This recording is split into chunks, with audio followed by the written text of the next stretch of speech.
That is what you deserve. Those words still echo in my ears, a sound that refuses to fade. My name is Zenobia Washington. I am 59 years old, and this is the story I kept locked in silence for months, until the silence itself became unbearable. That night, at my son Orion's wedding reception, his new mother-in-law, Serafina, threw a bowl of piping hot gumbo directly into my face. I felt the searing heat pierce my skin, the spices burning my eyes, the thick broth dripping down my ivory silk blouse. But what burned me more than the soup was the smile, that calm, almost satisfied smile she wore as she looked at me with narrowed eyes, as if she had just done something she had been waiting to do for years. "That is what you deserve," she repeated with a firm voice, lifting her chin. The banquet hall fell silent. Every guest looked down at their plates. No one moved. No one said a word, except for my son Orion. My only child, the boy I raised alone after his father abandoned us, the man to whom I gave everything I had. He sat there at the head table, arms crossed, and said in a deep voice, "She's right, Mama." I felt the floor open up beneath my feet. I didn't scream, I didn't cry, I didn't ask why. I simply took the linen napkin from my lap, wiped my burning face with all the dignity I had left, and stood up from my chair without making a sound. I walked toward the double doors with my back straight, even though, inside, every part of me was trembling. But before I left that building, I did something no one expected. I took my cell phone out of my clutch, dialed a number I had saved weeks ago, and said just 3 words. "It is time." Then I hung up. I closed the door softly behind me. No one followed me. No one asked anything. I got into my car, started the engine, and as I drove through the dark streets of Buckhead back toward my quiet apartment in the West End, a single question spun in my head. How did I get here? Because there was a time when Orion would hug me and say, "You're my hero, Mama." There was a time when I believed a son's love was forever. There was a time when I trusted. But that night, with my face burning and my heart broken, I understood something I never thought I'd have to learn. Sometimes the people we love the most are the ones who betray us the deepest, and sometimes silence is the only weapon we have left. What happened after that phone call is something they will never forget. But to understand why I did what I did, I must first tell you how it all started. How a mother who gave everything ended up humiliated in front of a room full of strangers. And how I discovered, too late, that my son was keeping a secret that would change everything. Sometimes we trust the wrong people too much. Have you ever been disappointed by someone you loved? Tell me your story in the comments. I want to read it. 3 years ago, my life was different. Not perfect, but mine. I lived in a spacious apartment in the West End of Atlanta with a balcony full of red geraniums and bougainvillea that I watered myself every morning. I had my routine. Strong brewed coffee at 7, sweet potato pastries from Mr. Henderson's bakery on the corner, and then I would open my small, fine tailoring shop on the ground floor of the building. I wasn't rich, but I didn't need to be. After Orion's father left us when my son was barely 5 years old, I learned something that many women take decades to understand, that one can sustain an entire life with her own 2 hands without asking anyone for permission. I sewed wedding gowns, prom dresses, and embroidered blouses for church ladies who wanted to look elegant without shouting about their money. My hands knew every stitch, every hem, every secret a fabric keeps when you treat it with patience. Orion grew up seeing that. He saw me get up at 5 in the morning to finish an order. He saw me sew until my fingers bled. He saw me cry from exhaustion over the Singer machine that had belonged to my grandmother, and then dry my tears and keep going. "Mama, when I grow up, I'm going to work hard so you can rest," he would tell me with his big, serious eyes while I made him breakfast before school. And I believed him, because Orion was always a good boy, responsible, affectionate. He studied without me having to ask, got good grades. On Sundays, he helped me clean the shop and asked me things about fabrics, about colors, about how I knew which dress each client needed. "Because I listened to them, baby," I would tell him. "People always tell you what they need, even if they don't use words." He would nod thoughtfully, and then go play basketball with the neighborhood kids. When he turned 18 and went to study business administration at Morehouse College, I felt that every sacrifice had been worth it. My son was going to have what I never had, a career, a degree, a future without back pain or numb fingers. I worked double, triple shifts, I sewed dresses for weddings of families who would never invite me to their tables, but who paid well. I saved every dollar, denied myself help, denied myself loans because I wanted Orion to finish college without owing anyone anything. And he did. He graduated with honors, got a job at a top real estate firm. He started earning well, wearing suits that I tailored for him myself, bringing me flowers every Sunday when he came for lunch. "Thank you, Mama," he would say, kissing my forehead. "Everything I am is because of you." And I felt complete, until he met Clementina. The first time Orion talked to me about her, I noticed something different in his voice. A new emotion, a shine in his eyes I had never seen. "She's special, Mama, very special." Clementina was the only daughter of a wealthy family from Buckhead. Her father owned a chain of hardware supply stores. Her mother, Serafina, was one of those women who had never worked a day in her life, but knew how to give orders like a general. When Orion told me he wanted to introduce me to her, I put on my best dress, the navy blue one, with embroidery on the collar that I had made for a distant cousin's wedding. I fixed my hair, put on the pearl earrings that had been my mother's. I wanted to make a good impression. The meeting was at a restaurant in Buckhead that I would never have chosen. Too elegant, too expensive. But Orion insisted. "I want you to get to know each other well, Mama. Clementina is important to me." Clementina arrived in an impeccable white dress and a smile that didn't reach her eyes. She was pretty, polite, but cold. We talked about unimportant things. The weather, her career in interior design, the wedding plans she was already imagining, even though she and Orion had only been dating for 6 months. I smiled, nodded, asked all the right questions, but something in my stomach twisted when she said, "My mother is anxious to meet you, Miss Zenobia. I've told her so much about you." The way she said Miss Zenobia sounded strange, as if my name needed a title to exist in her world. Orion took my hand and squeezed it, as if telling me, "Everything is going to be fine, Mama." And I wanted to believe him, because back then, I still believed that a son's love was stronger than anything else. I still believed that what we had built together, just the two of us for so many years, was unbreakable. I didn't know yet that some women view other women as enemies from the very first moment, and I didn't know yet that Serafina had already decided, long before meeting me, that I wasn't enough for her family. That afternoon, when we left the restaurant, Orion hugged me tight and said, "Clementina adored you, Mama." He told me this in the car. I smiled, but deep down, a small, cold voice whispered something I didn't want to hear. That girl is lying, and Serafina is too. 3 months later, they invited me to dinner at their house. That was when everything started to crack. Serafina's house in Buckhead was exactly as I imagined. Massive, cold, and full of things nobody needs. Crystal chandeliers, Persian rugs, oil paintings in gold frames, furniture that looked like it came straight out of a decor magazine, so perfect it was scary to dirty it just by looking. When Orion and I arrived that night, Serafina received us at the door with a smile that didn't reach her eyes. "Zenobia, how nice to see you," she said, giving me 2 air kisses without really touching my cheek. Come in, make yourself at home." But I didn't feel at home. I felt like an intruder. Clementina appeared from the staircase, radiant in a pale pink dress that probably cost more than 3 months of my rent. She greeted me with the same polite, empty smile as always. "Miss Zenobia, how nice you look." Again that, Miss Zenobia, as if my name only existed with that prefix that made me feel old, foreign, from another world. Serafina's husband, Reginald, was a large man with a raspy voice who barely shook my hand before returning to his armchair in front of the television. He didn't say much all night, just grunted occasionally and drank scotch. Orion seemed happy, comfortable, as if that house were more his than our small apartment where he had grown up. That hurt me more than I wanted to admit. Dinner was served by a young housekeeper who went in and out of the kitchen without making a sound, eyes downcast. Serafina didn't even look at her when she asked for something. "More water, and bring the bread." I tried to smile at the girl when she served me. She gave me a quick, almost grateful look before disappearing again. The conversation during dinner was tense from the start. Serafina talked about her friends at the country club, the vacation they were planning to Hilton Head, the new SUV Reginald had bought. "Because one can't just drive around in anything, right, Zenobia?" she said with a light laugh. "One has to maintain a certain level." I nodded without knowing what to say. Clementina intervened, touching Orion's arm with a possessive gesture.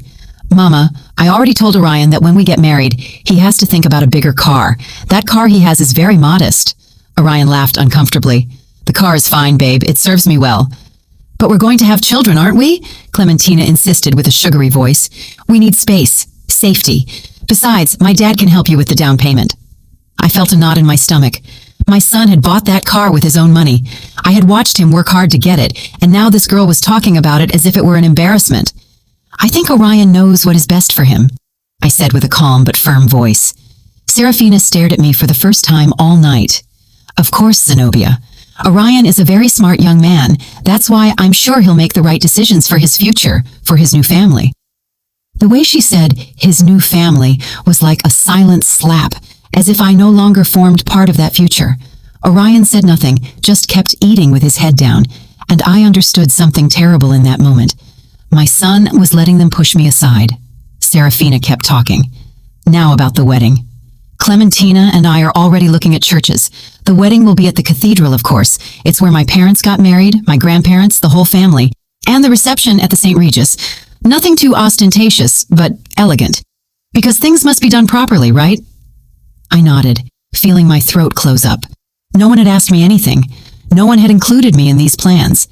It was as if my son's wedding didn't belong to me. And what do you think, Zenobia? Serafina asked suddenly with that fake smile. Do you like the idea? It sounds beautiful, I said, forcing a smile. The important thing is that Orion and Clementina are happy. Exactly, she said, raising her wine glass. The important thing is that they are happy and that they start well, without burdens. Without burdens. The word hung in the air like poison. Clementina got up to go to the bathroom. Reginald fell asleep in his armchair, and Serafina took that moment to lean toward me, her voice low but clear.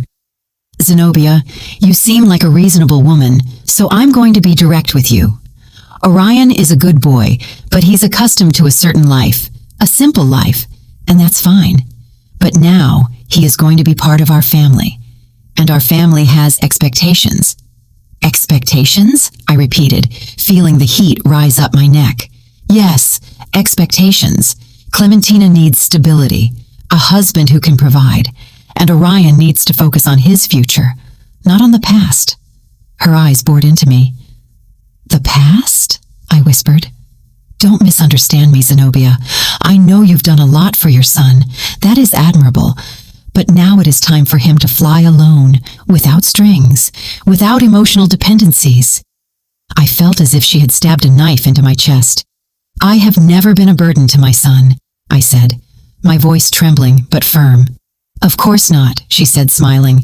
But now Orion has other priorities, and I am sure that you, as a good mother, will know how to step aside when necessary. I couldn't respond, because at that moment, Clementina returned from the bathroom. Orion started smiling again, as if nothing had happened, and the housekeeper brought dessert. Crème brûlée. I didn't taste a bite. When dinner ended, Serafina gave me a small box. A little detail, Zenobia, so you think of us. Inside was a fine china teacup, white with gold rims. Elegant, expensive, cold. Thank you, I said, without looking her in the eyes. In the car, on the way back to my apartment, Orion was quiet. So was I. Finally, when we arrived in front of my building, he broke the silence. Did you like Serafina, Mama? I looked at him, searching his eyes for the boy he used to be, the boy who hugged me and called me his hero. But that boy wasn't there anymore. She seems like a strong woman, I said, choosing my words carefully. Yes, he replied, smiling. She's incredible.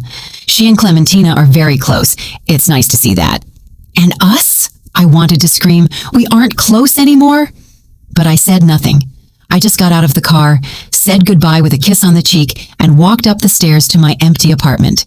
That night, while I brewed coffee in my old pot and looked out the window at the city lights, I held the cup Serafina had given me. It was beautiful, perfect. But when I brought it to my lips, I couldn't drink the coffee I had just poured, because that cup wasn't a gift. It was a message. You don't belong in our world. I left it on the table, untouched, and went back to grabbing my old stoneware mug, the one I had used every morning for years. That one was mine. That one knew the taste of my life. And as I drank my coffee in silence, A question began to grow inside me like a dark weed. How far would this woman go to get me out of my son's life? I didn't know yet, but I would soon find out. While I tell all this, I wonder where you are listening from. Write the name of your city in the comments. The following months were like walking barefoot on broken glass.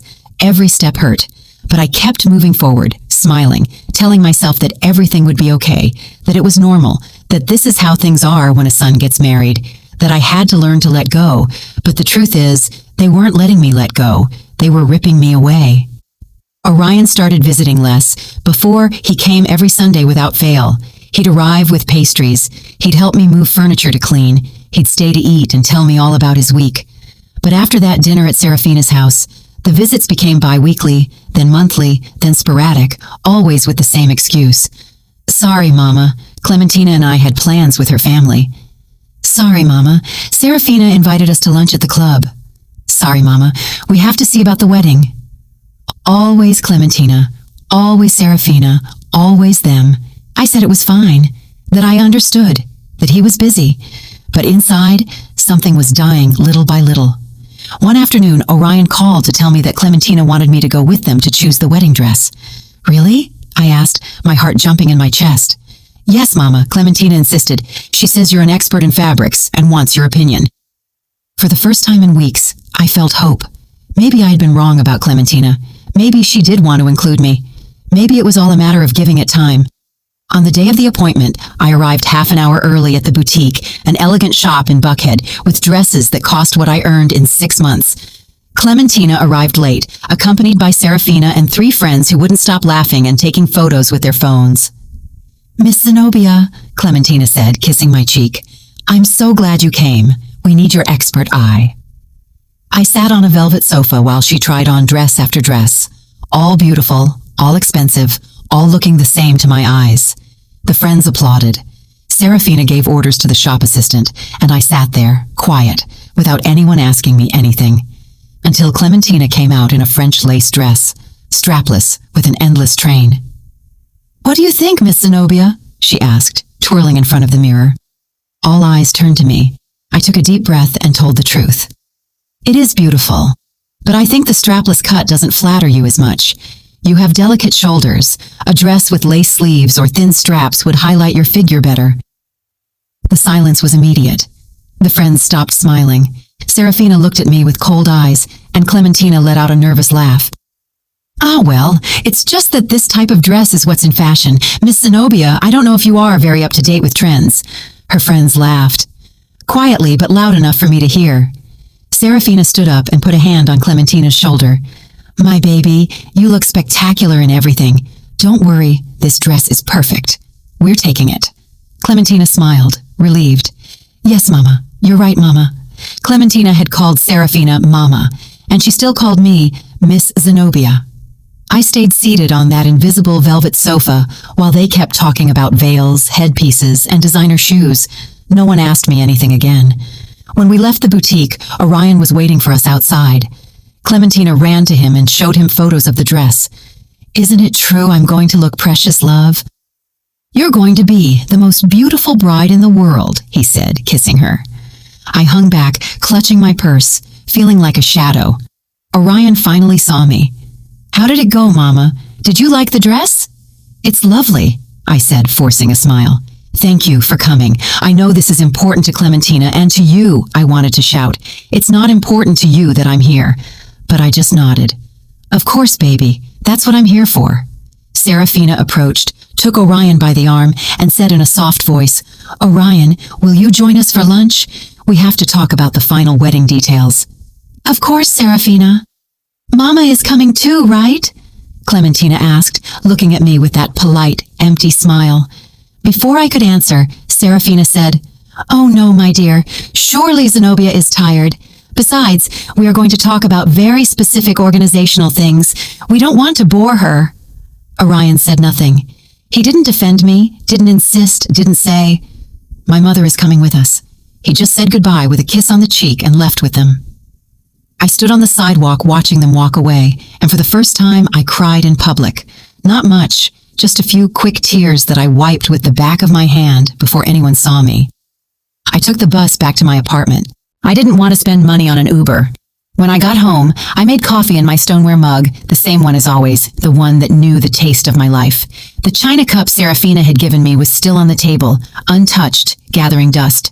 I looked at it for a long time, and something inside me whispered, "This isn't going to get better. It's only going to get worse." But I didn't want to listen, because I still believed that a son's love was stronger than any external influence. I still believed that Orion was going to wake up, that he was going to realize that he was going to go back to being the boy who hugged me and called me his hero. So I kept going. I kept smiling when they excluded me. I kept saying, "It's okay," when everything was wrong. I kept swallowing the pain so as not to be a problem, so as not to be a burden, so as not to fulfill the prophecy Serafina had planted in my son's mind. "Your mother is going to suffocate you if you don't distance yourself." 2 weeks later, Orion invited me to dinner. Just the two of us, like before. I was so excited, I arrived half an hour early at the restaurant. I had dressed with care. I wore a burgundy dress that I had sewn myself, with discreet embroidery on the collar. I wanted my son to feel proud of me, but when he arrived, he wasn't alone. Clementina was with him. "Sorry, Mama. Clementina wanted to join us. I hope you don't mind." "Of course not," I lied. Throughout dinner, Clementina talked non-stop about the wedding, about the honeymoon they were planning in Bora Bora, about the condo her father was going to give them as a wedding gift. "It's in Buckhead, Miss Zenobia. 3 bedrooms, 2 full baths, and a terrace with an incredible view. My dad says it's important to start well." Orion looked happy. I just smiled. And when the check came, Orion took out his wallet and said something that split my heart in two. "Mama, can you lend me $2,000? I spent a lot this month on wedding stuff, and I'm a little tight." $2,000. I didn't have $2,000 extra dollars. I barely had enough to pay my rent and the shop expenses, but I took out the money I had saved for the electricity bill and emergencies, and I gave it to him. "Of course, son, don't worry." "Thanks, Mama. I'll pay you back next month." He never paid me back, and I never asked him for it, because in that moment I understood something terrible. I was no longer his mother. I was his bank, his safety net, his plan B. But I was no longer the most important person in his life. That night, when I returned to my apartment, I sat in front of the window with my coffee and looked at the city lights, wondering how I had ended up there. How a woman who had given everything, who had sacrificed her youth, her health, her entire life for a son, could end up feeling so invisible. But I still didn't know the truth. I still didn't know that everything that had happened up to that moment was just the beginning, that Serafina had a plan, and that my son, my Orion, my only child, was already part of it. The wedding approached like an inevitable storm, and I kept pretending everything was fine. Orion went weeks without calling me. When he did, the conversations were brief, distracted, filled with uncomfortable silences. "How are you, Mama?" "Fine, son. And you?" "Fine, fine. Busy with preparations, you imagine." "Well, I gotta go. Clementina is calling me." Click. And I was left with the phone in my hand, feeling like something inside me emptied a little more each time. But the worst wasn't the short calls. The worst were the invitations that never arrived. I found out by chance that there was a bachelor party for Orion, a barbecue at Reginald's house with a live band, with friends of Clementina's family. No one told me. There was also a rehearsal dinner at an extremely expensive Italian restaurant with the godparents, with close family. No one invited me. When I asked Orion why they hadn't included me, he got uncomfortable. "Oh, Mama, they were small things. Last minute, we didn't want to bother you." Bother you, as if my presence were a nuisance, as if I were a problem to be avoided. But I stayed quiet, kept smiling, kept saying, "Don't worry, son. I understand." Until one afternoon, everything changed. It was a Tuesday. I remember because Tuesdays have always been slow days at the shop. I was finishing hemming a gala dress when the doorbell rang. I opened the door and found a young delivery guy with a blue cap and a manila envelope in his hands. "Zenobia Washington?" "Yes, that's me. Sign here, please." I signed without thinking. The boy gave me the envelope and left. I closed the door and looked at the package. It had no return address, just my name handwritten in black ink. Something in my stomach twisted. I sat in the shop chair with trembling hands and opened the envelope. Inside were photographs. Many photographs. At first, I didn't understand what I was seeing. They were images of Orion, my son, in different places. restaurants, a parking lot, a hotel entrance. But he wasn't alone. He was with a woman, and that woman wasn't Clementina, it was Serafina. I felt the floor move beneath my feet. The first photo showed Orion and Serafina leaving a restaurant. He had his hand on the small of her back. She was laughing with her head thrown back. The second photo was in a parking lot. Orion was opening the car door for her. Their faces were very close, too close. The third photo knocked the air out of my lungs. It was at the entrance of a hotel, the St. Regis. Orion and Serafina entering together. He had a hand around her waist. She was looking at him with a smile I had never seen on her. An intimate smile, a smile of a woman who knows a man's body. I dropped the photographs to the floor. My hands were shaking so much I couldn't hold them. My heart was beating so hard I felt it was going to burst. No, this cannot be real. I picked up the photos with clumsy fingers. I looked at them again and again, looking for some logical explanation. Maybe it was a business lunch. Maybe Serafina needed help with something. Maybe... But there were more photos. Orion kissing Serafina's cheek, too close to her lips. Serafina adjusting Orion's tie with her hands on his chest. Both of them entering an apartment, an address I didn't know. And the last photo, the one that made me let out a moan I didn't know I had inside. Orion and Serafina on a balcony at night. He was hugging her from behind. She had her eyes closed, leaning against his chest, like two lovers who have shared something forbidden. I got up from the chair, stumbling. I ran to the bathroom and vomited. I threw up everything I had inside until only dry heaves remained and a bitter taste in my mouth. I stayed there kneeling in front of the toilet, crying uncontrollably. My son, my only son. The boy I raised alone. The boy to whom I gave everything. The boy who called me his hero. He was having an affair with his fiancée's mother, with a woman 20 years his senior, with a woman who had humiliated me time and time again, and suddenly everything made sense. That's why Serafina hated me so much. That's why she had wanted me out of Orion's life from the beginning. It wasn't because I was poor or simple or from another world. It was because I was her rival. The true mother, the one who knew Orion from before, the one who could see what she had made of him. And that's why Orion had abandoned me. Not for Clementina, for Serafina. For that woman who had seduced him, manipulated him, turned him into her toy. I stayed on the bathroom floor for who knows how long, crying, shaking, feeling everything I thought I knew about my life crumble.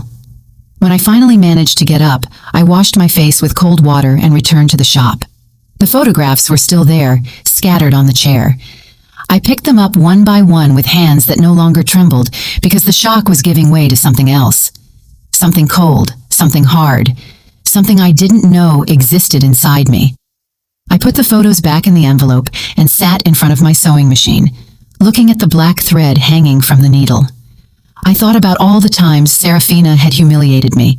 I thought about all the times Orion had ignored me. I thought about the wedding approaching, about Clementina, that poor girl who had no idea her fiancé was sleeping with her own mother. And I thought about me, about the woman who had worked until she bled to give her son a better life, the woman who had swallowed insults and scorn without saying a word, the woman who had believed a son's love was forever. That woman was dead, and in her place stood someone new, someone who was no longer going to stay silent.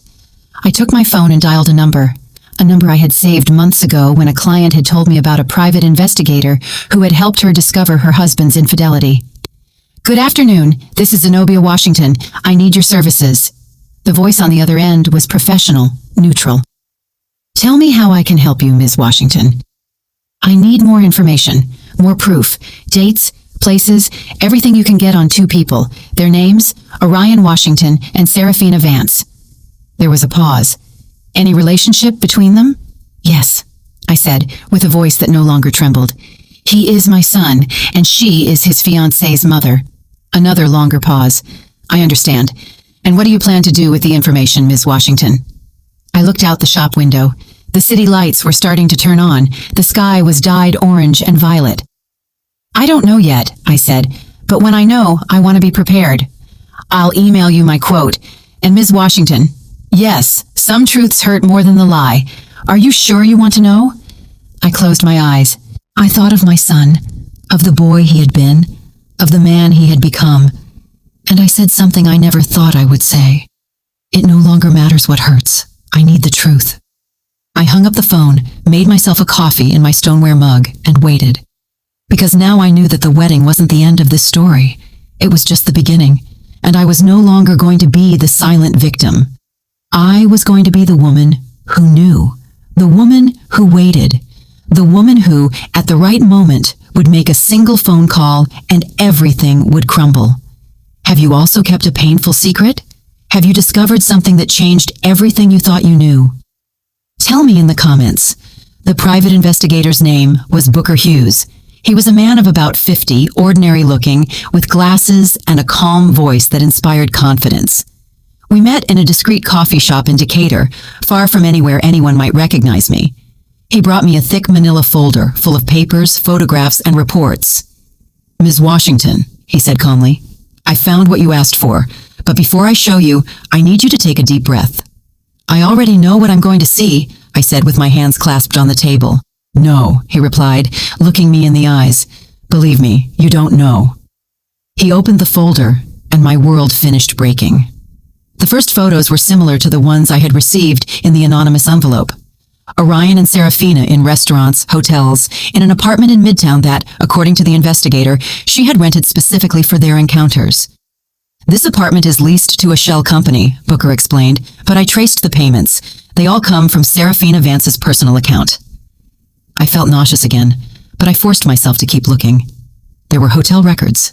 The St. Regis, the Four Seasons, Ritz-Carlton, rooms booked in her name, but security cameras showed both entering together. "Since when?" I asked, with a voice I barely recognized as mine. Booker turned several pages and pointed to a date. "The first record I found is from 1.5 years ago." 1.5 years?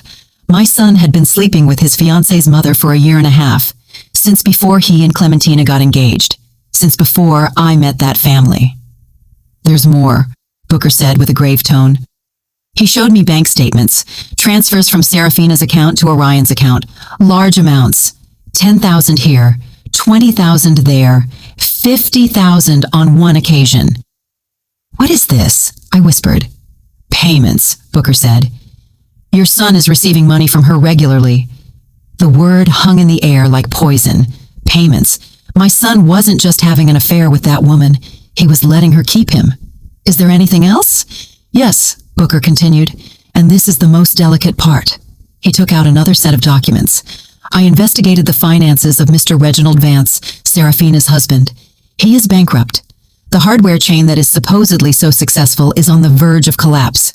He has debts with several banks, and the house in Buckhead has 3 mortgages." I sat in silence, processing. "So, it's all a lie?" I asked.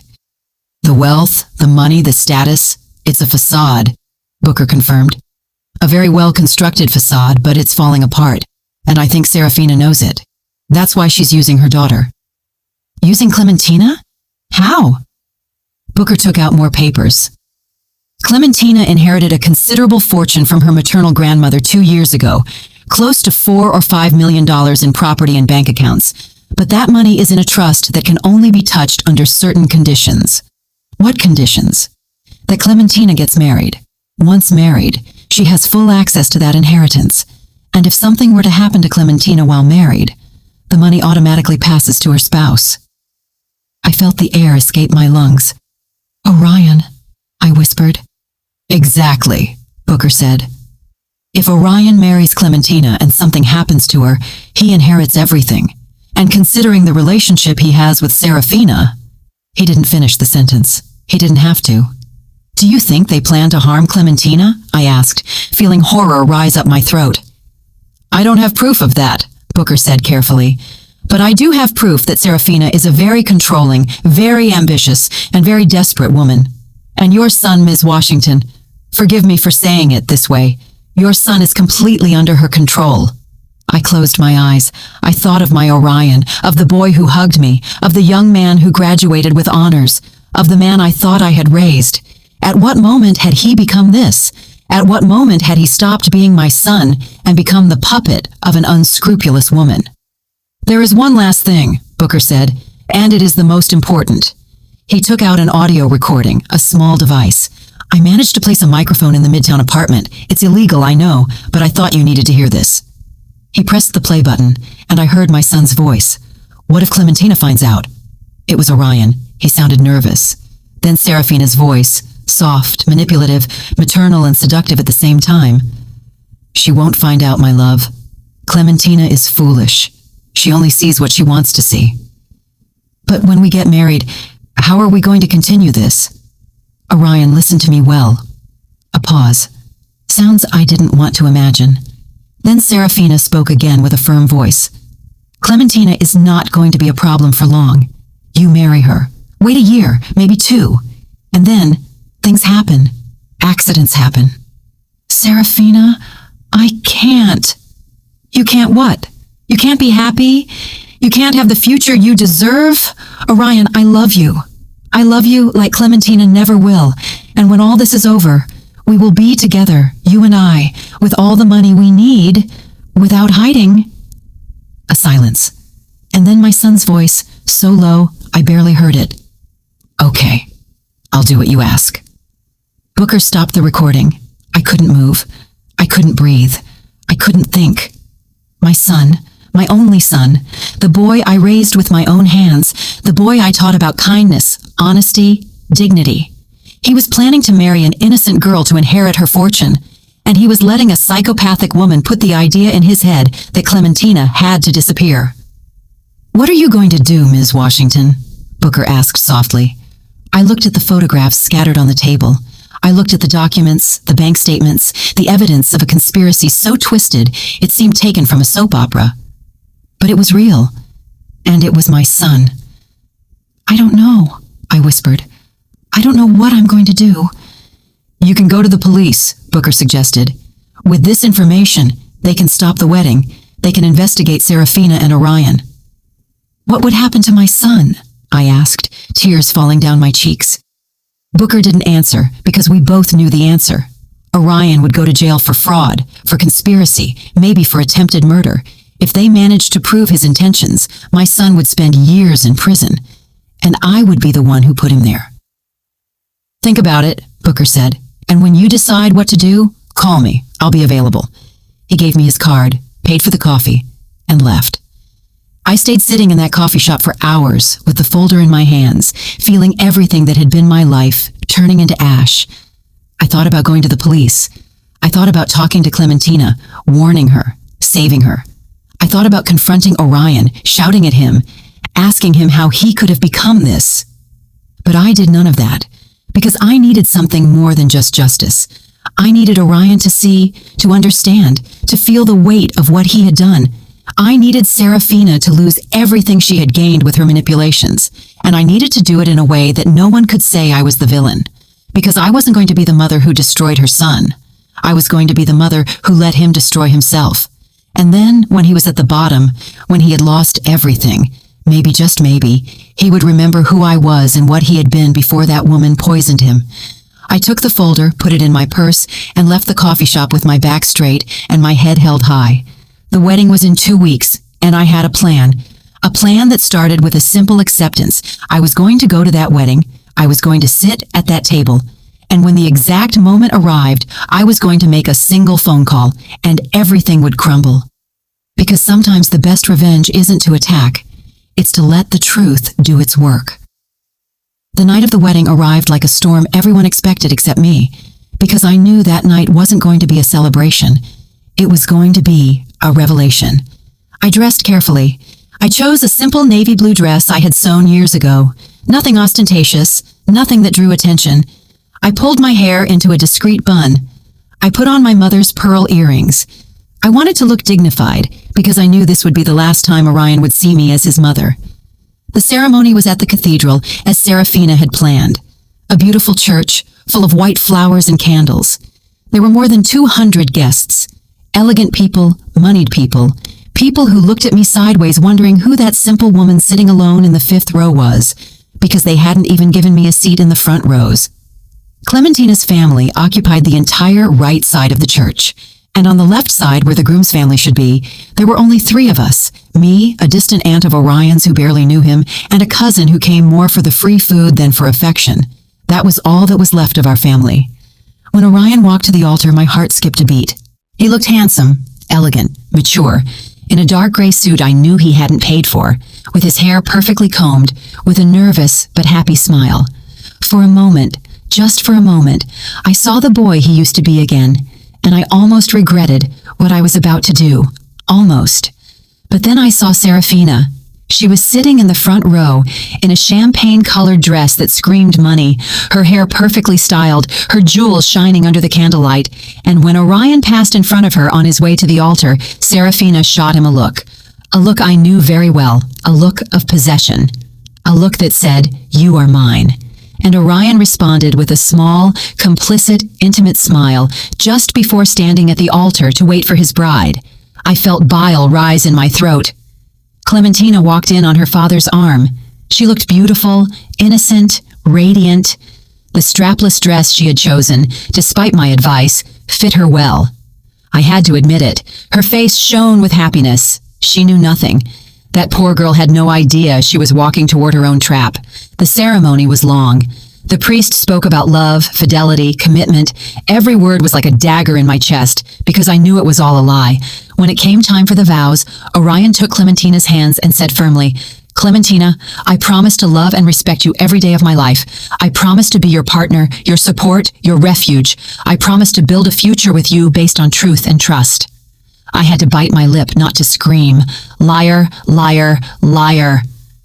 Clementina cried with emotion, the guests sighed, and Serafina smiled with satisfaction. When the priest said, "I now pronounce you husband and wife," everyone applauded except me. I just watched them, Orion kissing Clementina, Serafina wiping a fake tear, Reginald dozing in his seat, and I knew the moment had come. The reception was at the St. Regis, a huge ballroom decorated with thousands of white roses, tables with linen tablecloths, crystal centerpieces, a 5-course banquet, a live orchestra. Everything was perfect, too perfect. They seated me at a table in the back, far from the head table, far from Orion, with people I didn't know and who didn't speak to me all night. I was invisible again, but I wasn't there to socialize. I was there to wait for the exact moment. During dinner, I observed. I saw how Serafina controlled everything from her spot at the head table, how she gave discreet orders to the waiters, how she looked at Orion every time Clementina wasn't looking. And I saw how Orion returned those looks. It was disgusting. It was brazen. It was sick. When dinner ended, the dancing began. The newlyweds' waltz, the dance with the parents. Orion danced first with Clementina. Then it was his turn to dance with the groom's mother, with me. I got up from my table, walked toward the dance floor. Everyone was watching me. Orion extended his hand with a forced smile. "Mama." "Son," I replied, taking his hand. We danced in silence for the first few seconds. The music was soft, romantic. Everyone watched us. "You look beautiful, Mama," he said without looking me in the eyes. "Thank you," I replied. "You look good too." Another silence. "Are you happy?" I asked him. "Yes," he replied quickly. "Very happy." "Really, Orion? Are you truly happy?" For the first time all night, he looked me in the eyes, and I saw something there, something small, something that might have been guilt, or maybe just discomfort. "Yes, Mama, Clementina is wonderful. We're going to be very happy together." "And Serafina?" I asked, lowering my voice. "Is she wonderful too?" His body tensed. He stopped dancing for a second, then continued, squeezing my hand tighter. "I don't know what you're talking about." "I think you do know, son." "Mama, this isn't the moment." "When is it going to be the moment, Orion? When? After something happens to Clementina? After you inherit her money?" He stopped completely, let go of me, looked at me with hard eyes. "What did you say?" "I know everything, Orion. Everything." The music kept playing, but we weren't dancing anymore. People started looking at us, whispering. "You don't know anything," he said in a low, threatening voice. "You're inventing things." "I have photographs. I have hotel records. I have bank statements. I have recordings." His face went pale. "Mama, what did that woman do to you, Orion? What did she do to turn you into this?" "You don't understand," he exploded, raising his voice. "You're never going to understand." The music stopped. Everyone was staring. Clementina came running over, her wedding dress dragging on the floor. What's happening, Orion? Miss Zenobia? Serafina appeared out of nowhere. She stepped between Orion and me. Zenobia, I think it's better if you leave. Are you making a scene? A scene? I repeated, feeling the rage rise up my chest.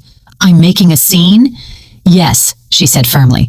This is my daughter's wedding, and I'm not going to allow you to ruin it with your dramas. My dramas? I laughed without humor. You want to talk about dramas, Serafina? Clementina looked at us without understanding. Orion was paralyzed. The guests murmured louder and louder, and then Serafina did something I will never forget. She turned to the nearest table, grabbed a bowl of seafood gumbo that was still hot, walked toward me with firm steps, and threw it in my face. I felt the boiling liquid burning my skin, the spices, the broth dripping down my dress, the pain, the humiliation. Everyone screamed. Clementina shrieked. Someone ran for napkins, but I didn't move. I just stood there with the soup dripping down my face, looking Serafina straight in the eye. She smiled, that calm smile, that satisfied smile, and said clearly so everyone could hear, "That is what you deserve." The room fell into complete silence. And then Orion, my son, my only son, the boy I had raised alone, crossed his arms and said, "She's right, Mama." Those words cut me deeper than any knife. Clementina was crying. The guests were whispering. Reginald was still asleep in his chair. And I just took a napkin from the nearest table and wiped my burning face with all the dignity I had left. Then I walked toward the exit of the ballroom with my back straight, without running, without crying, without giving them the satisfaction of seeing me destroyed. But before leaving, I took my phone out of my purse, dialed the number I had saved, and said just 3 words. "It is time." I hung up, left the hall, got into my car, and as I drove through the dark streets toward my apartment, with my face burning and my heart broken into 1,000 pieces, I smiled, because the call I had just made wasn't to the police. It was to someone else, someone who was going to change everything, and they would never forget it. I still ask myself if I did the right thing. What would you have done in my place? I arrived at my apartment with my dress ruined and my soul even more ruined. But I didn't cry. I had no tears left. I took off the soup-soaked dress and threw it in the trash. I never wanted to see it again. I took a long shower, letting the hot water clean my skin, which still stung. When I got out, I put on my old cotton pajamas, the ones with holes in the elbows, the ones I had worn for years, the ones that were mine and no one else's. I made coffee in my stoneware mug, the same one as always, and sat in front of the window to wait, because I knew the call I had made was going to have consequences, consequences that would start that very night. The person I had called wasn't the police. It wasn't a lawyer. It wasn't anyone who could put my son in jail. It was someone much more powerful than all that. It was Clementina's grandfather, Cornelius Estrada, Clementina's mother's father, the man who had left those millions in trust for his granddaughter. An 82-year-old man, a widower, a retired businessman. One of those men who built empires with their own hands and who didn't tolerate lies or betrayal. I had met him months ago at one of the few family gatherings I had been invited to. It was a casual lunch at Serafina's house. I was quiet in my corner, invisible as always, when Cornelius sat next to me. "You're the boy's mother, right?" he asked with a raspy but kind voice. "Yes, sir. I'm Zenobia." "Zenobia," he repeated, testing my name. "Pretty name. And what do you do, Zenobia?" "I have a sewing shop. I make dresses, alterations." "Ah, you work with your hands like me. I like that. People who work with their hands have soul." We talked through the whole lunch. He told me about his life, how he started selling tools out of a truck and ended up owning a hardware chain across the southeast, how he had worked 14 hours a day for 50 years, how he had been widowed 10 years ago and still missed his wife every morning. "My daughter Serafina doesn't visit me much," he said with sadness. "She says I'm old, that I smell old, that my house is full of junk." "I'm sure she loves you very much," I said, trying to be kind. "No," he replied with brutal honesty. "My daughter loves me for my money, but I don't have money anymore. I left it all to my granddaughter Clementina, because she does visit me. She does hug me. She still has a heart." He gave me his card that day. "If you ever need anything, Zenobia, call me. I like people who work with their hands." I kept that card in my wallet, and 3 weeks after receiving the photographs, I called him. We met at his house, an old craftsman bungalow in Inman Park, full of antique furniture and family photos. He received me with strong coffee and pastries. "Tell me, Zenobia, what is so urgent?" I showed him everything. The photos, the bank statements, the recordings, the documents proving the conspiracy. Cornelius listened in silence. His face changed color. First pale, then red, then purple with rage. When I finished, he stayed quiet for a long time. "My granddaughter is in danger," he said finally, his voice shaking. "Yes, sir." "And your son? Your son is part of the plan." "Yes, sir." "Why are you telling me? Why don't you go to the police?" It took me a moment to answer, because I had to be honest. Because if I go to the police, my son goes to jail. And as much as he has betrayed me, as much as he has become someone I don't recognize, he is still my son. I can't be the one to put him in prison. Cornelius nodded slowly. "But I can be," he said. "I just want Clementina to be safe," I replied. "And I want my son to understand what he has done, to see the consequences, to feel the weight of his decisions. And Serafina, I want her to pay for what she has done, for manipulating my son, for putting him on this path, for planning to harm an innocent girl."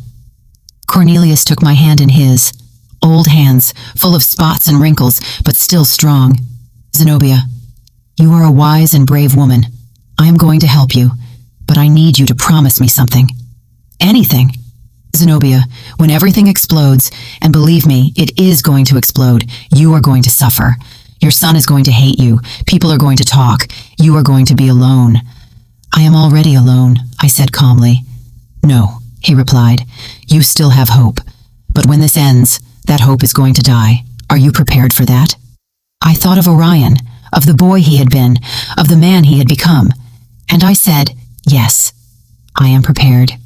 Cornelius nodded. "Then this is what we are going to do. You are going to go to that wedding. You are going to behave normally, and when the moment comes, when they show their true face, you call me, and I will do what I have to do." "What are you going to do?"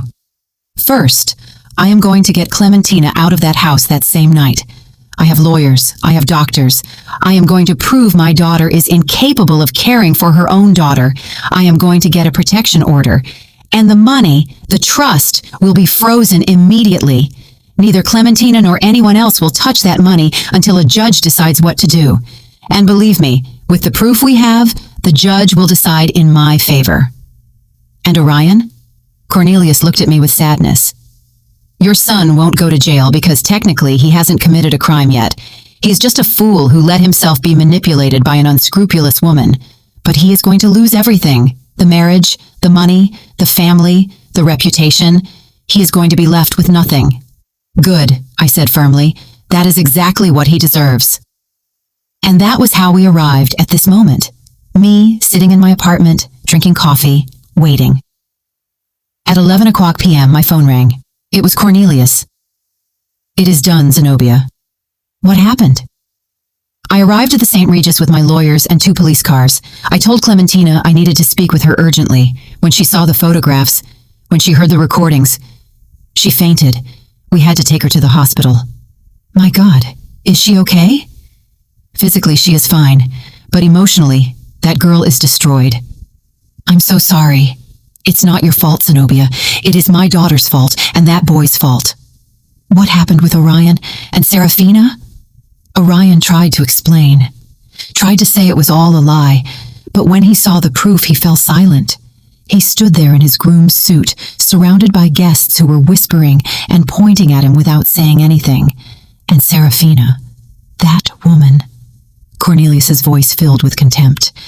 That woman tried to deny everything, said the photos were edited, the recordings were fake, that it was a conspiracy against her. Did they believe her? Of course not. The scandal was monumental. Guests went running. The hotel staff didn't know what to do. And Reginald, that useless man, slept through the whole drama. And now? Now Clementina is under my custody. We are going to annul the marriage. It was the same night, so legally, it's as if it never existed. The trust is frozen, and I filed a complaint against Serafina for fraud, extortion, and conspiracy to commit murder. Is she going to jail? God willing, yes. The lawyers say we have a solid case. Thank you, Cornelius. Thank you for protecting Clementina. No, Zenobia. Thank you for warning me in time. You saved my granddaughter's life. There was a silence. And your son? Cornelius asked. Do you want to know about him? I closed my eyes, breathed deep. Tell me. He left the hotel at 2 a.m, alone, without anyone. The guests looked at him with scorn. No one defended him. No one helped him. He left in his car, and I don't know where he went. I understand. Zenobia, your son lost everything tonight. How do you feel? How did I feel? Empty, sad, relieved, guilty, avenged, all at the same time. I feel at peace, I said finally, because I did the right thing. Yes, Cornelius replied. You did the right thing. Not many mothers have that strength. We hung up. I sat in front of the window with my empty stoneware mug in my hands. Outside, the city was still alive. Lights, noise, people living their lives. And I was here alone. But with a clear conscience, because it hadn't been revenge. What I sought was justice. Justice for Clementina, who didn't deserve to be used. Justice for me, who didn't deserve to be humiliated. And justice for Orion, who needed to understand that actions have consequences. I hadn't put him in jail, but I had left him with nothing. Without money, without family, without reputation. And maybe, just maybe, when he hit rock bottom, when he lost everything, when he was completely alone, he would remember who I was, and what he had been before Serafina's poison corrupted him.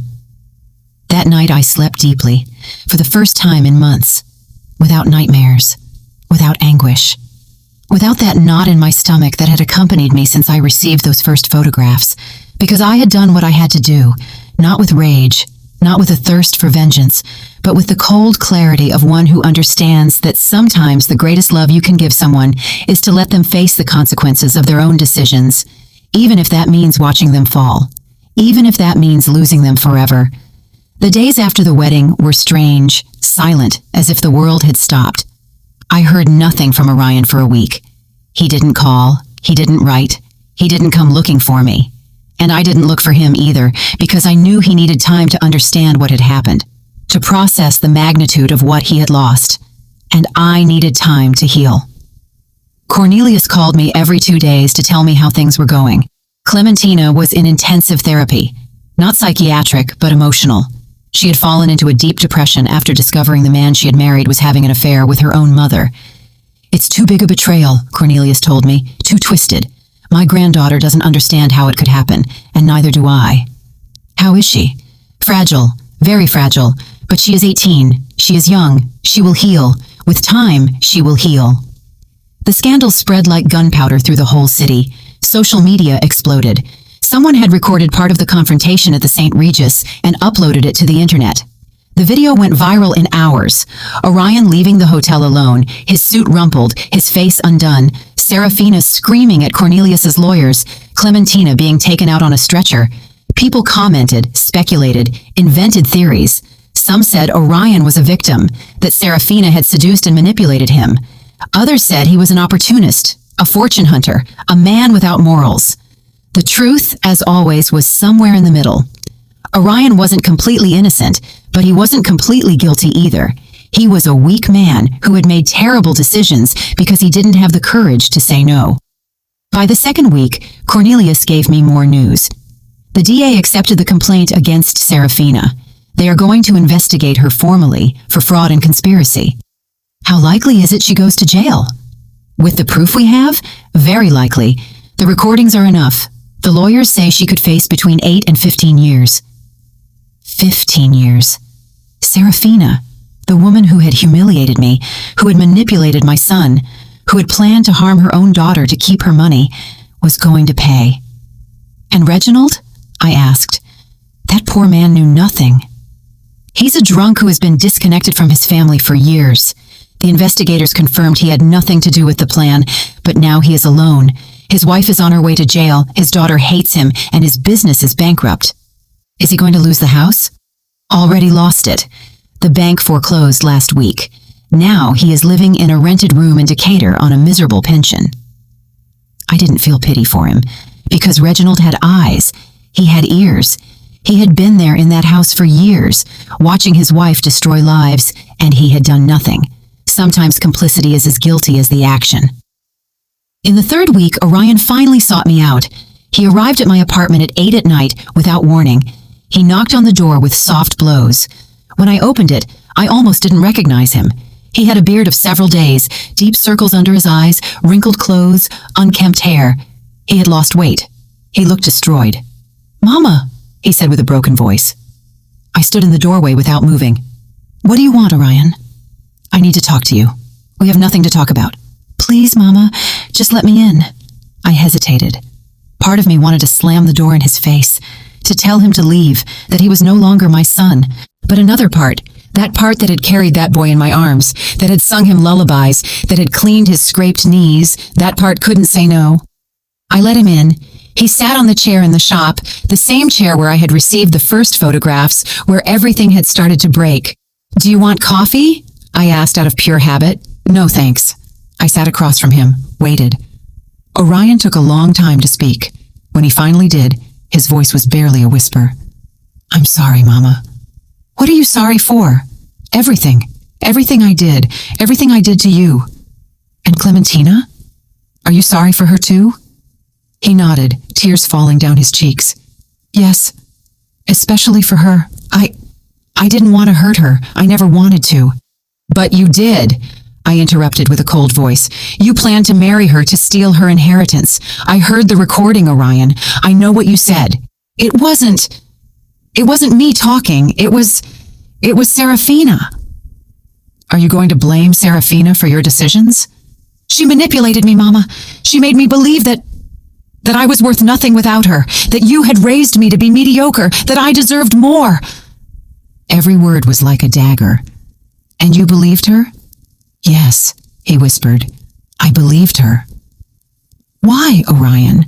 Why did you believe her and not me?" "Because she gave me what you never could."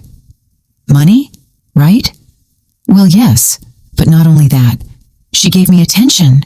She made me feel important. She made me feel like I was special." "I made you feel special too." "No, Mama, you made me feel guilty." I stared at him. "Every time I came to visit you, I saw your small apartment, your old clothes, your tired hands. And I felt guilty for having more than you. Serafina never made me feel guilty. Serafina told me I deserved everything I had." I stayed silent, processing his words. And I understood something terrible. My son hadn't left me out of malice. He had left me because he couldn't stand remembering where he came from, because I was the mirror of his poverty, of his humble origins, of everything he wanted to forget. And Serafina had offered him an exit, a way to become someone new, someone important, someone who didn't have a seamstress mother reminding him of his roots. "You know what is the saddest thing about all this, Orion?" I said finally. "That I never made you feel guilty. You just felt guilty because you knew deep down that you had abandoned me." "I know. I'm a bear." "I know, Mama. And I am so sorry. Where have you been these weeks?" "Cheap hotels, spending the little I had left. I lost my job. No one wants to hire me. My name is all over social media. I'm a laughingstock." "And the house Reginald was going to give you?" "Never existed. It was all a lie. The hardware stores are bankrupt. The house in Buckhead is foreclosed. There was no money, only debt. And Serafina is in jail awaiting trial.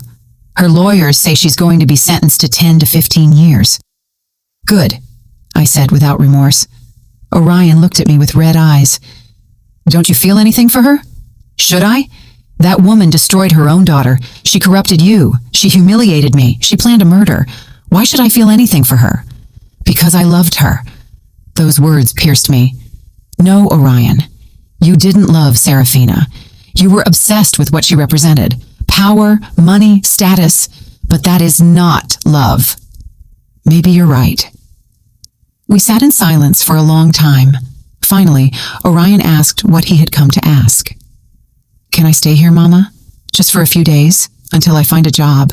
Until I can—" "No," I said firmly. "Mama, please. I have nowhere to go. I have no money. I have no... You should have thought about that before. Mama, I'm your son. Yes, I interrupted. You are my son, and that is why I tell you no. Because if I let you stay here, if I rescue you now, you are never going to learn. You are never going to understand the weight of your decisions. Then what do you want me to do? Sleep on the street? I want you to do what I did when your father abandoned us. I want you to get up, work, rebuild your life with your own hands, without shortcuts, without manipulations, without depending on anyone other than yourself. I can't, Mama. I'm not as strong as you. Then learn to be. Orion stood up from the chair. He looked at me with a mix of pain, rage, and desperation.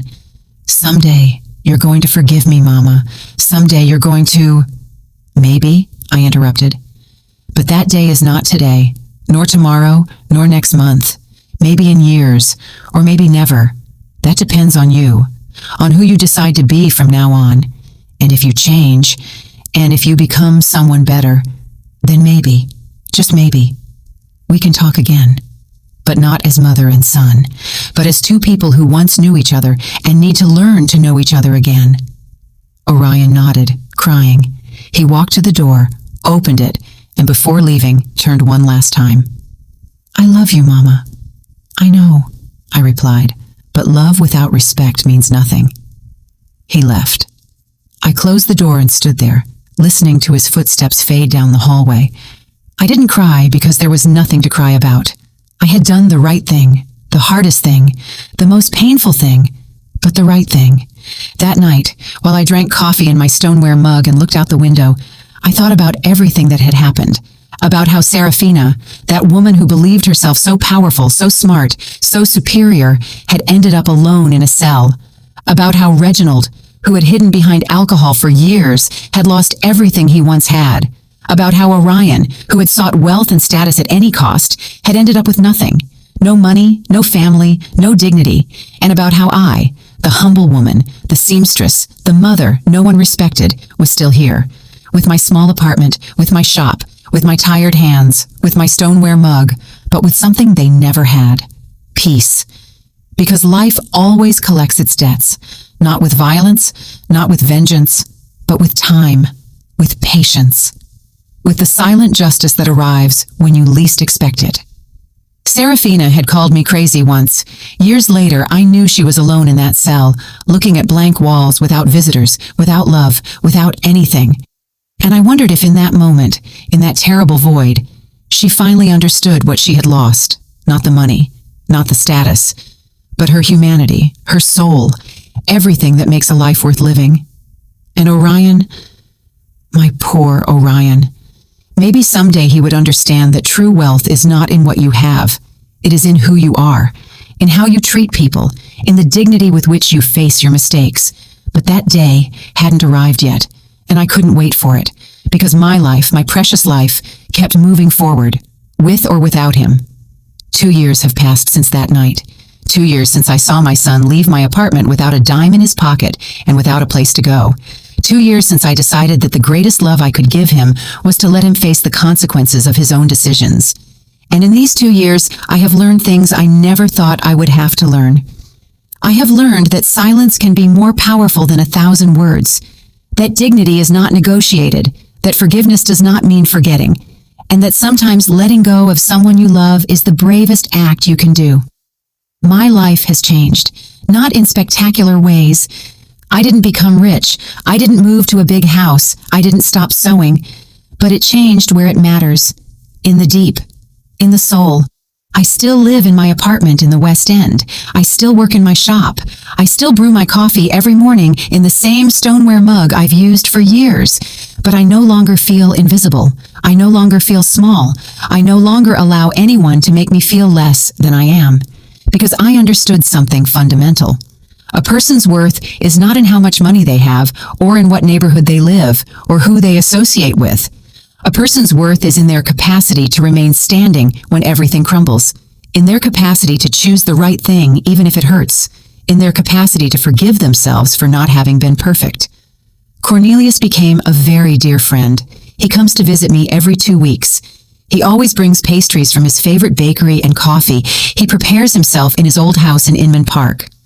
We sit in the shop among scraps of fabric and spools of thread and talk about life, about what it has been like raising children in difficult times, about how it hurts to see the people we love take wrong paths, about how old age teaches you that in the end, the only thing that matters is being able to look in the mirror and recognize the person you see.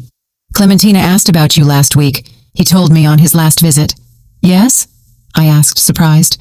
How is she? Better, much better. She finished therapy last month, started studying psychology, says she wants to help other women who have gone through what she went through.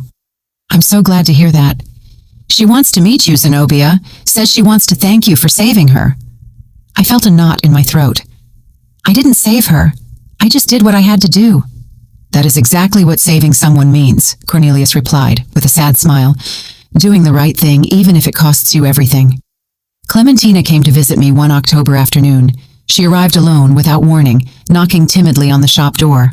When I opened it, I almost didn't recognize her. She was no longer the fragile, scared girl I had seen at the wedding. Now there was something different in her, something stronger, more mature. Ms. Zenobia, she said softly, can I come in? Of course, child, come in. She sat on the shop chair, the same one where Orion had sat 2 years ago. I made her coffee. We talked about unimportant things for a few minutes, the weather, her studies, how she liked living with her grandfather, until she finally gathered the courage to say what she had come to say. I want to thank you for everything you did. You don't have to thank me for anything, Clementina. Yes, I do, she insisted with tears in her eyes. You saved my life, literally. If you hadn't called my grandfather, if you hadn't done something, I did it because it was right, because you are a good girl who didn't deserve what they were doing to you. My mother, her voice broke, my own mother planned. I know, child, I know. Clementina cried for a long time. I sat beside her and stroked her hair, as I would have done with a daughter. Because in a way, in that moment, she needed a mother, a real mother, not the one she had had, but the one she deserved to have. How did you get over it? She asked me when she calmed down. How did you manage to keep going after everything that happened with Orion? I breathed deep. It wasn't easy. There were nights I wanted to call him, rescue him, tell him everything was fine and he could come home. But I knew if I did, he would never learn. He would never change. And has he changed? I don't know, I admitted. 6 months ago, he wrote me a letter. He told me he got a job in a factory, that he's living in a small room in Norcross, that he's going to therapy, that he's trying to be better. Did you reply? No, not yet. Why? Because I need to be sure he is changing for him, not for me. I need to know he is doing the internal work he has to do, and that takes time. Clementina nodded thoughtfully. I'm doing that work too. In therapy, I learned I can't blame myself for what my mom did, that it wasn't my responsibility to detect something was wrong, that I was just a girl who trusted the wrong people. Exactly, I said, taking her hand. And now you are a woman who is learning to trust again, but in the right people, starting with yourself. Clementina stayed all afternoon. She helped me sew the hem of a wedding dress. She told me about her plans to someday open a support center for women victims of abuse. And when she left, she hugged me tight and whispered in my ear, "Thank you for being the mother my own mother never was." That night I cried, not from sadness, but from something more complex, because I had lost a son, but in a way, I had gained a daughter, not by blood, but by heart. 3 months ago, I received news of Serafina. Cornelius called me one morning with a grave voice. "Zenobia, I need to tell you something about Serafina." What happened? She was sentenced, 12 years in prison, without possibility of early release. How is she? Destroyed. Physically, she has deteriorated a lot. No one visits her, not even Reginald. She's completely alone. And how do you feel about that? Relieved, but also sad, because that woman is my daughter. And despite everything she did, a part of me remembers the girl she once was before ambition corrupted her. I understood what Cornelius felt, because I also remembered the boy Orion had been before the world changed him, before bad decisions defined him. And I wondered if one day he could go back to being that boy, or if that boy had died forever. Orion's letter arrived 2 weeks ago. It was longer than the first, more honest, more vulnerable. He told me he had started attending a support group for people who had made serious mistakes, that he was learning to live with the guilt without letting it destroy him. that he was saving every dollar to someday be able to pay me back all the money he had borrowed and never paid. "I don't expect you to forgive me, Mama," he wrote. "I don't expect us to go back to what we were. I only hope that someday, when you see me on the street, you don't cross to the other side to avoid me. I only hope you know that every day I wake up trying to be a better man than I was yesterday. And every day I think of you, of how I treated you, of how I failed you, of how I let a woman convince me that you were the problem when you were the only person who really loved me. Sometimes I pass in front of your building. I don't knock. I don't come up. I just stand there on the sidewalk looking at your window, wondering what you might be doing. If you're sewing, if you're drinking coffee, if you ever think of me. And then I leave because I know I have no right to bother you. I have no right to ask you for anything else. But I want you to know something, Mama. Something I never told you enough when I should have. Thank you. Thank you for raising me alone. Thank you for sacrificing so much. Thank you for giving me opportunities you never had. And thank you for having the courage to let me fall when I needed it most.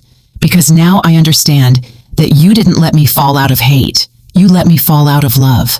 And that was the greatest gift you could give me. I love you, Mama. I have always loved you, even if my actions said otherwise.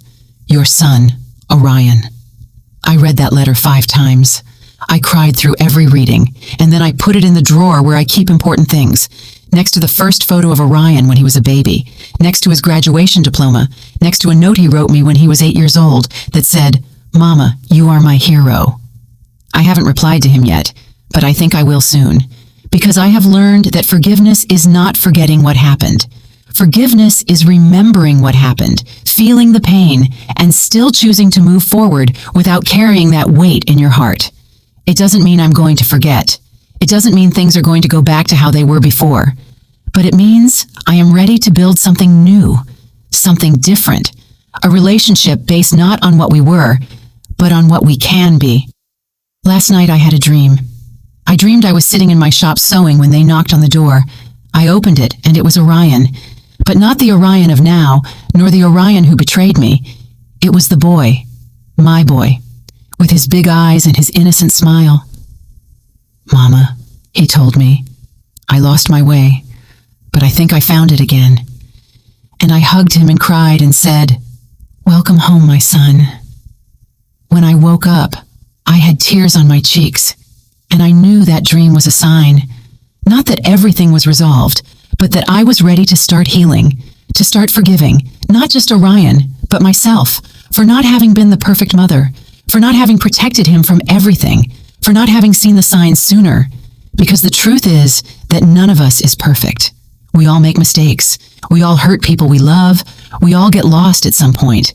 But what defines us is not the mistakes we make, it is what we do after. If we learn, if we grow, if we get up, or if we stay there on the ground blaming others for our fall. This morning, while I prepared my coffee in my stoneware mug, I looked out the window and saw the streets of Atlanta filling with people. People in a hurry, people with problems, people with dreams, people with pain. And I understood that we are all part of the same story. A story of mistakes and redemptions, of falls and risings, of losses and findings. And my story, this story I have told you, is just one more among millions. But it is mine, and I am proud of it. Because I survived, because I didn't break, because I maintained my dignity when everything around me crumbled, and because I learned that true strength is not in never falling, it is in getting up every time you fall. Now I am 61 years old, 2 years older than when this story began, and I feel I have lived an entire lifetime in these 2 years.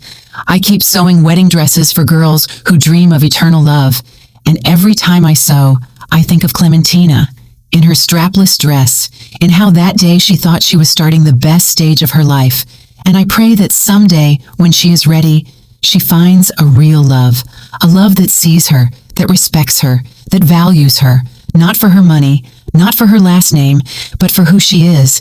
And I pray for Orion, because despite everything, he is still my son. And a mother never stops praying for her children, even if they have hurt her, even if they have betrayed her, even if they have made her cry until she ran out of tears. A mother's love has no limits, but now I know it shouldn't have conditions that allow abuse either. Love must be firm, honest, brave. Love must tell the truth even if it hurts. It must set limits even if it costs. It must let go even if it wants to hold on. Because only then, with that difficult and brave love, can we help the people we love to become the best they can be. If my story helps a single woman open her eyes, if it helps a single mother understand that loving doesn't mean permitting, if it helps a single person choose dignity over comfort, then it will all have been worth it. Every tear, every pain, every sleepless night, every difficult decision, everything. Because this story isn't just mine. It belongs to all the women who have been humiliated and have chosen to stand up, to all the mothers who have had to let go of their children to save them, to all the people who have faced betrayals and chosen forgiveness without forgetting. This story is for you who are listening to me, for you who maybe are going through something similar, for you who don't know if you're going to be able to survive the pain you feel today. I want you to know something. Yes, you can. You are going to be able to, because you are stronger than you think, because you have more courage than you imagine, and because pain, however terrible it may be, doesn't last forever. Time cures everything. It doesn't erase it, but it cures it. And one day, maybe months or years later, you are going to wake up and you are going to realize that breathing doesn't hurt as much anymore, that thinking about what happened doesn't destroy you anymore, that you can remember without bleeding. And that day, you are going to understand that you survived, that you won, not because you destroyed the one who hurt you, but because you didn't let them destroy you. I close this story with the same stoneware mug in my hands, the one that has accompanied me for years, the one that knows the taste of my coffee on difficult mornings, the one that has held tears and hopes, the one that has never failed me. Because in the end, the simplest things are the ones that remain, the humblest are the strongest, and the most ignored are the most valuable, like me, like you, like all the women who have been underestimated and have proven they are made of steel. Thank you for listening until the end. Thank you for allowing me to share my story with you.